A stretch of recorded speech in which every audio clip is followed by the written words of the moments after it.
Hi everyone, তোমরা সবাই কেমন আছো? এই দেখো, পিথু সকাল সকাল দিম্মার দেওয়া টি শার্টটা পরে তো খুব খুশি হয়ে গেছে। এত খুশির কারণ কি তোমরা কি জানো? আরে আমার হাতে তো মোবাইলটা দেখতে পেয়েছে, তাই ওর এত খুশি। আর হাতে কোনো জিনিস পেলে সেটা নিয়ে ছুঁড়ে ফেলে দিতে শিখেছে। শুধু তো ছেলের সাথে খেলা করলে হবে না, রান্নাও করতে হবে। তাই রান্না করেছি ডাল, পাঁপড় ভাজা, পনিরের তরকারি আর টমেটোটা কেটে রেখেছি, এটা দিয়ে হবে চাটনি। পাশে পিথুর খাবারটাও করে নিয়েছি।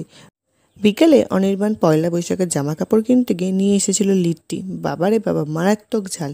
আর এই দেখো পিথুর জামা, এটা দিয়েছে জেম্মা, ওই দুটো দিয়েছে বড় মম, এটা দিয়েছে ঠাম্মি, আর বাবাই এই জামাগুলো এনেছে। এগুলো তো শুধু এই বাড়িতে, দাদাই বাড়িতে আম্মা, দিম্মা, মণি, সোনামা, মিমা সকলে মিলে পিথুর জন্য পয়লা বৈশাখের জামা কাপড় কিনেছে।